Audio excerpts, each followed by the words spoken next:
ನೋಡಿ, ಒಂದು ವೇಳೆ ವಿಧಾನ ಪರಿಷತ್ ಸದಸ್ಯರ ಪದ ಬಳಕೆ ಆಗಿದೆ ಅಂತ ನಮ್ಮ ಸದನದಲ್ಲಿ ವಿಧಾನಸಭೆಯಲ್ಲಿ ಮಾನ್ಯ ಸ್ಪೀಕರ್ ಅವರು ಅದನ್ನ ಪ್ರಸ್ತಾಪ ಮಾಡಿ ಪ್ರಿವಿಲೇಜ್ ಕಮಿಟಿಗೆ ಕೊಟ್ಟಿದ್ದಾರೆ.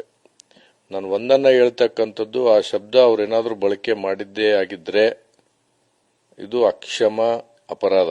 ಯಾಕೆಂತಂದ್ರೆ ನಾವು ಒಂದು ಹೆಣ್ಣನ್ನ ತಾಯಿ, ಅಕ್ಕ, ತಂಗಿ, ಧರ್ಮಪತ್ನಿ ಎಂಬ ರೂಪದಲ್ಲಿ ನೋಡ್ತೀವಿ.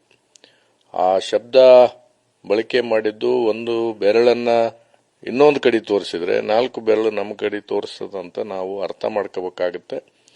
ನನ್ನ ಒಂದು ಮನವಿಯನ್ನ ಮಾನ್ಯ ಸಿ.ಟಿ. ರವಿ ಅವರಿಗೆ ಮಾಡ್ತಕ್ಕಂಥದ್ದಿಷ್ಟೇ, ಆ ಶಬ್ದ ತಾವು ಬಳಕೆ ಮಾಡಿದ್ದು ವಾಪಸ್ ತಗೋಬೇಕು, ಕ್ಷಮಾಪಣೆ ಕೇಳಬೇಕು. ಇದು ಕೇವಲ ಲಕ್ಷ್ಮೀ ಹೆಬ್ಬಾಳ್ಕರ್ ಅವರಿಗೂ ಅಥವಾ CT. Ravi BJP, Sharanagouda JDS ಸಂಬಂಧ ಅಲ್ಲ. ಇದು ಒಂದು ಆ ಶಬ್ದ ಏನಾದರೂ ಬಳಕೆ ಆಗಿತ್ತಂದ್ರೆ ಇದು ಒಂದು ಹೆಣ್ಣು ಕುಲಕ್ಕೆ ನಾವು ಅಪಮಾನ ಮಾಡಿರ್ತಕ್ಕಂಥದ್ದು. ಸದಸ್ಯರ ಹೇಳಿಕೆ, ವಿಧಾನ ಪರಿಷತ್ ಸದಸ್ಯರ ಹೇಳಿಕೆಯಿಂದ ರಾಷ್ಟ್ರ ಮಟ್ಟದಲ್ಲಿಯೂ ಅದರ ಜೊತೆಯಲ್ಲಿ ಇವತ್ತು ನಾವು ಆ ಮೈತ್ರಿಯಲ್ಲಿ ನಾವು ಇರ್ತಕ್ಕಂಥದ್ದು ನಮಗೂ ಮುಜುಗರ ಆಗುತ್ತೆ. ನಾವು ಯಾವ ರೀತಿ ಅಂತಂದ್ರೆ ನಾಳೆ ಒಳ್ಳೇದು ಕೆಟ್ಟದ್ದು ಕೇಳಬೇಕು, ಯಾರಾದ್ರೂ ನಮ್ಗೆ ಪ್ರಶ್ನೆ ಮಾಡಿದ್ರೆ ನಾವೇನು ಉತ್ತರ ಕೊಡಕ್ಕಾಗುತ್ತೆ.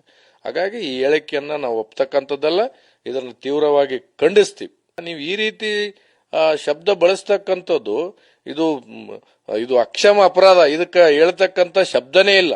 ಬಹಿರಂಗವಾಗಿ ಕ್ಷಮಾಪಣೆ ಕೇಳಬೇಕು.